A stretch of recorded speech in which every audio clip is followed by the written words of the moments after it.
Inano pa yung ano, yung yellow. Oh no! Grabe yung pag ano ng yelo, akala mo ano kahoy. What's up mga kamigs? So dito tayo mga kamigs sa Toledo mga kamigs. Dahil mura yung buko dito mga kamigs, so bumili tayo. Tapos, ano ang gagawin natin dito mga kamigs? Gawa tayo ng pampalamig. Yung pampalamig mga kamigs kasi sobrang init ang panahon ngayon mga kamigs, so kailangan natin ng malamig. Pampalamig sa utak mga kamigs. So, ito yung ginawa natin sa buko mga kamigs. Inano natin, kinuskus natin yung buko tapos ilagay natin sa pitcher. Pagkatapos natin kuskusin mga kamigs, lalagyan natin to ng, alam niyo kung ano, dahil pampalamig, lalagyan natin ng gatas yan. Pagkatapos natin lagyan ng gatas, para hindi na mailagay daw sa freezer at madali nating mainom. So, tayo mga kamigs, lagyan natin ng yelo. Yelo lang para malamig na. So, ito na mga kamigs, malapit na tayong matapos magkuskus. So, ihanda na natin yung ating gatas mga kamigs. Dahil para makainom na tayo ng pampalamig. Tapos lagyan natin ito guys. Di ba ko tapos magpud yun sa amin. Ito kayo dyan.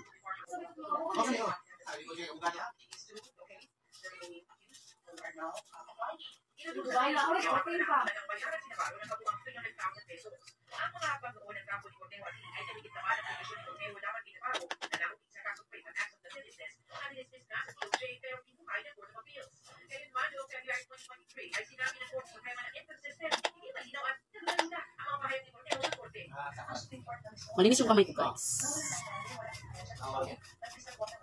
Gawa tayo ng pampalamig. Pag nasa siyudad ka guys, ito mahal to. Yung isang buko nito 30. Dito ano lang, 6 pesos lang. Kaya ito, inano na namin. Kalain mo ba naman, 30 pesos doon sa siyudad, tapos ito sa 6 pesos. Mura lang. Kamayin ko guys, kinamay ko kasi nakugas akong kamay kahapon. Hapon yun. So ito guys, ito na yung last na buko na inano ko guys.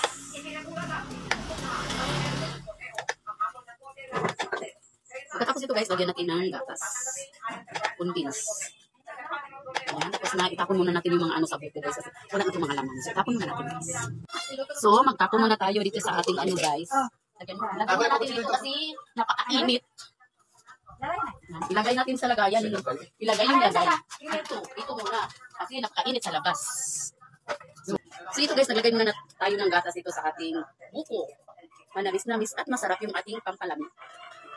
Tikman muna natin guys. May pala guys. May pangsandok pala. Akala ko pala yung ko. Sana ko pala sa labas.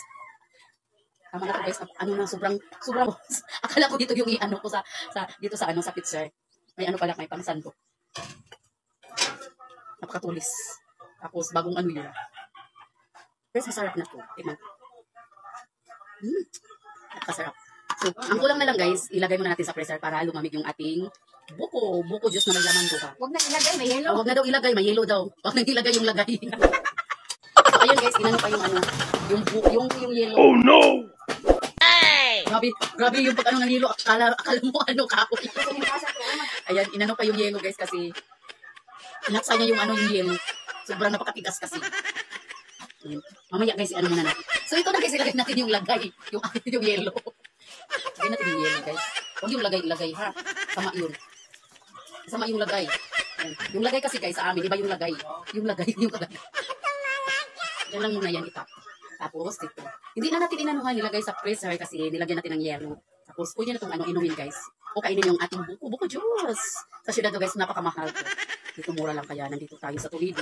Hindi natin aksayan yung pagkakataon na makaano tayo. Kasi dyan kayo mula ako Tagalog kasi hindi ako Tagalog, Bisaya ako guys.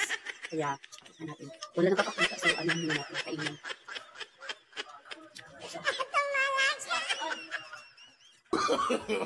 No. Uy, walang tao sa labas. Nilagay ko yung lagay dito, Lai. Nilagay ko yung lagay. Wala pa dito matanda. So ayan na guys, yung buko na pampalamig guys, nilagyan ulit ng gatas kasi matabang daw. Tapos, sa akin kasi okay na yun, sa akin yung tamis na yun. Pero sabi ng kapatid ko, daw matabang pa daw, kulang daw ng tamis. So nilagyan ulit ng gatas na condense. Condense yung nilagay guys, para hindi na maglagay ng ng sugar. So ayan na, mamaya inumin na yan. Okay guys, mamaya guys. Dahil tapos na tayo sa ating pampalamig guys. So, dahil sobrang init, maligo muna ako guys. Saka ako uminom doon sa pampalamig na ginawa namin. Sarap. Yan yung pampalamig namin guys.